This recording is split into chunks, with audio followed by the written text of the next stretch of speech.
बिस्मिल्लाहिर्रहमानिर्रहीम, अस्सलाम वालेकुम। This is me Aamir Nazir. Welcome to my YouTube channel.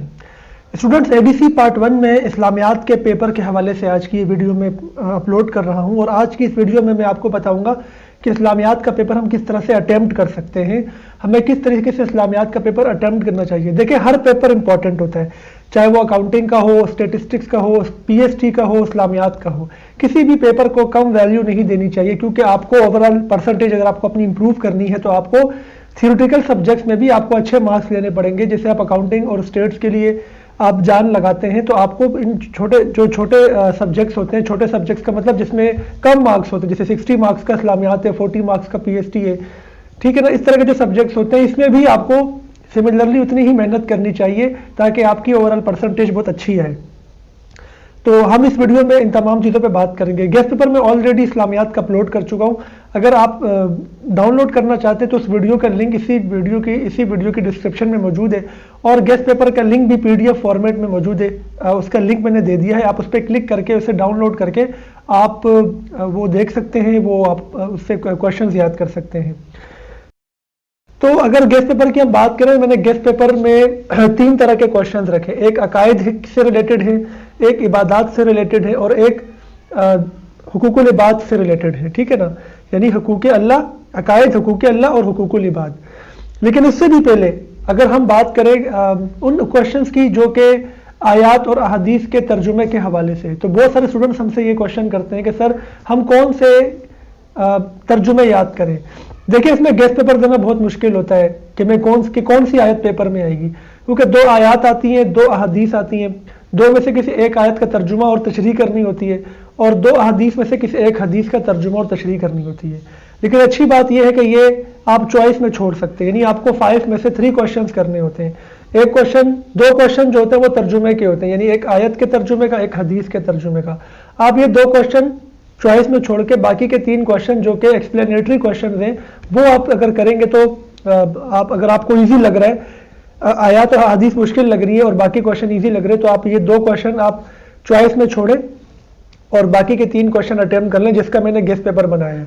फिर भी अगर आप आयत और कुरानी आयत और हदीस के तर्जुमे याद करना चाहते हैं तो पास पेपर पे फोकस करें।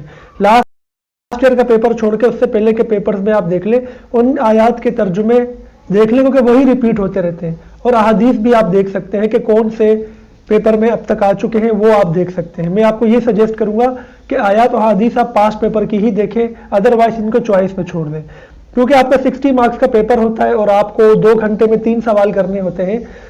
तो इसका मतलब है कि आपके पास 120 मिनट्स होते हैं और 120 मिनट्स के अंदर आपको तकरीबन 3 सवाल करने, तो आप इसको 100 मिनट्स का पेपर अज्यूम करें, ठीक है ना, या 1.5 घंटे का अज्यूम करें।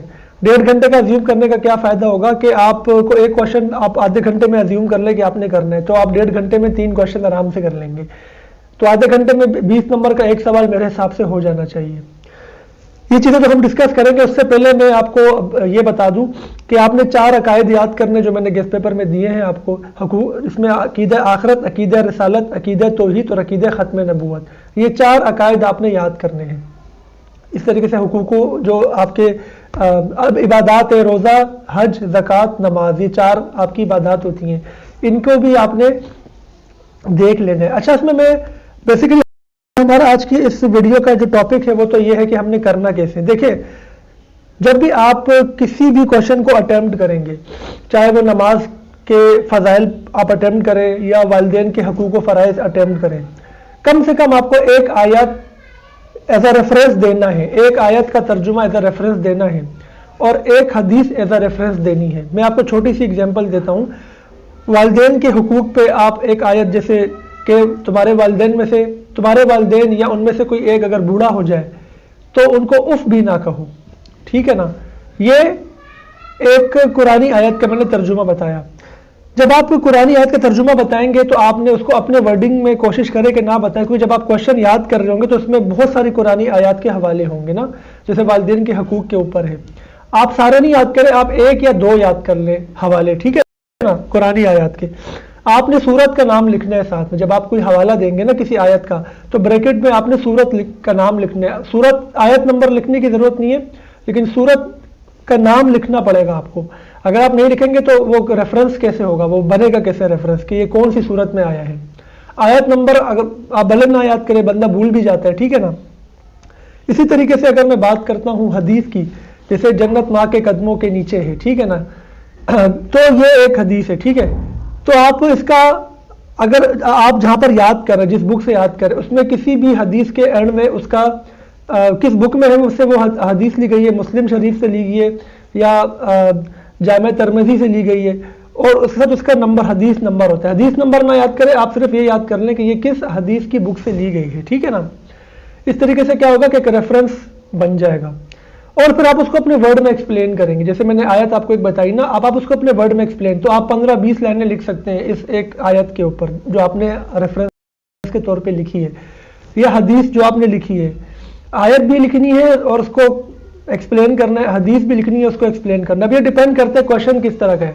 اگر کویشچن اس طریقے کا ہے کہ والدین کے حقوق بیان کریں, تو صرف حقوق کے اوپر آپ نے یہ دو ایک آیت دے دی اور ایک حدیث دے دی, اور اس کے اوپر یا دو آیتیں دو حدیثیں دے دی, ٹھیک ہے نا, اور ان کو ایکسپلین کر دیا. اگر حقوق و فرائض دونوں آئے ہوئے 20 نمبر کے, تو ظاہر سی بات ہے پھر آپ تھوڑا کم کریں گے, مطلب ایکسپلین کم کریں گے, کیونکہ آپ کو حقوق کے بعد فرائض پہ بھی جانا ہے. تو فرائض کے لیے بھی آپ کو ریفرنس دینا پڑے گا, جیسے کہ رزق کے خوف سے اپنی اولاد کو قتل نہ کرو, ٹھیک ہے نا. یہ ایک حدیث ایک آیت کا ترجمہ میں نے اپنے ورڈنگ میں بتایا. تو یہ آپ کو پھر ظاہر سی بات ہے والدین کے فرائض میں آتا ہے نا, کہ وہ رزق کے خوف سے اپنے اولاد کو قتل نہ کرے, ٹھیک ہے نا. اس خوف سے نہ مطلب حق مارے اپنی اولاد کا, کہ یا اپنے اولاد کو قتل کرے. قتل کا مطلب صرف یہ نہیں ہے, پیدا ہونے سے پہلے بھی قتل کیا جاتا ہے, ٹھیک ہے نا, نہیں چاہیے ہوتا کسی کو اگر بچہ. تو یہ بھی جو ہے نا ایک سخت گناہ والی بات ہے, تو اس میں بھی آپ کو ریفرنس دینا پڑے گا. گیس پیپر کی ڈسکشن میں پہلے ہی کر چکا ہوں اپنی گیس پیپر والی ویڈیو میں. میں بیسیکلی آج کی اس ویڈیو میں آپ کو بتا رہا ہوں کہ کرنا کس طریقے سے نا. تو مجھے یقین ہے کہ آپ کو سمجھ آ رہی ہوگی میری بات کہ پیپر کو کیسے سالو کرنا ہے. ٹائم مینجمنٹ میں نے آپ کو شروع میں بتائی کہ آپ 1.5 گھنٹے کا زیوم کریں گے, تو 20 نمبر کا ایک سوال ہے تو وہ آدھے گھنٹے میں ہو جانا چاہیے. ہیڈنگ وائز اگر آپ کویشچن کر رہے ہیں, اب اسلامیات کے کویشچن ایسے ہوتے ہیں کہ ہیڈنگز کم بنتی ہیں اس میں. سپوز اب نماز کے فضائل قرآن و حدیث کی روشنی میں بیان کریں اور زندگی پہ اس کے کیا اثرات مرتب ہوتے ہیں, یہ کویشچن ہے نا. اب نماز کے فضائل میں ایک قرآنی حدیث حوالہ دے دیا, ایک حدیث کا حوالہ دے دیا, اور پھر جب اس کے انسانی زندگی پر اثرات دیں گے تو 5-6 ہیڈنگز اس کی دے دی. یعنی مٹیریل کم سے کم 20 نمبر کا اگر کویشچن ہے نا, تو میرے حساب سے کم جو ہے 50 سے 60 لائنیں ہونی چاہیے آپ کے آنسر میں. 50 سے 60 لائنز کا مطلب ہے کہ کم سے کم 3 پیجز کا آپ کا آنسر ہونا چاہیے, ٹھیک ہے نا. 20 نمبر کا اگر 10 نمبر کا ہے تو پھر 2 پیجز میں بھی آپ کا آنسر ہو جائے تو کوئی ایشو نہیں ہے. تو کیونکہ ہمارا جو کرائٹیریا ہوتا ہے وہ یہ ہوتا ہے کہ ایک ہیڈنگ کے 2 نمبر ہوتے ہیں اور ایک ہیڈنگ 5 سے 6 لائنوں میں ڈیفائن کی جاتی ہے. تو 20 نمبر کا اگر کویشچن ہے تو آبویسلی 10 ہیڈنگز کے برابر آپ نے لکھنا ہے. 10 ہیڈنگز کا مطلب 50 to 60 لائنز ٹوٹل بنیں گی نا, ہر ہیڈنگ میں 5-6 لائنیں اگر ہوں گی تو یہ کرائٹیریا کہ 3 سے 4 پیجز کا ایک کویشچن ہونا چاہیے. تو میرے حساب سے آدھے گھنٹے میں 3-4 پیجز آپ لکھ سکتے ہیں. آپ اپنی طرف سے لکھنا سیکھیں, ضروری نہیں کہ آپ لیکن ایک بات میری یاد رکھیے گا, کسی قرآنی آیت کو خود سے نہیں ترجمہ کرنا, مطلب آپ خود سے کوئی ترجمہ بنا لو, آپ کو خود کنفرم نہیں ہے. اسلامیات کے پیپر میں بھی سپلی آ جاتی ہے. وجہ کیا ہوتی ہے کہ ہم اپنی طرف سے کوئی آیت بنا لیتے ہیں یا حدیث بنا لیتے ہیں, اور یا ریفرنس نہیں ڈالتے, اس کے بھی مارکس ڈیڈکٹ ہوتے ہیں. تو اس بات کا آپ نے خیال رکھنا ہے. تو امید ہے آپ کو یہ ویڈیو پسند آئی ہوگی, آپ کو پتہ ایک آئیڈیا ہو گیا ہوگا کہ مجھے ایک کویشچن کو کیسے ایکسپلین کرنا ہے. ہر کویشچن میں کم سے کم ایک قرآنی آیت اور ایک حدیث لازمی آپ نے ریفرنس کے طور پہ دینی ہے, ٹھیک ہے نا, ورنہ تو پھر بڑا مشکل ہو جائے گا آپ کے لیے پیپر میں اچھے مارکس لینا. کیونکہ اکثر لوگوں کو میں نے دیکھا کہ اکاؤنٹنگ میں اور اکنامکس میں تو اچھے مارکس ہوتے ہیں, اسلامیات میں 60 میں سے 25 مارکس ہوتے ہیں, 30 مارکس ہوتے ہیں, کیونکہ 24 نمبر والا پاس ہوتا ہے نا. تو 24 نمبر تو نہیں لینا نا آپ ظاہر سی بات ہے, کم سے کم 40 مارکس تو آپ کے 60 میں سے ہونے چاہیے. تو امید ہے آپ کو یہ ویڈیو پسند آئی ہوگی. چینل کو سبسکرائب کر لیں, بیل آئیکن کو بھی پریس کر دیں. نیکسٹ ویڈیو میں آپ سے ملاقات ہوگی. اپنا خیال رکھے گا. اللہ حافظ.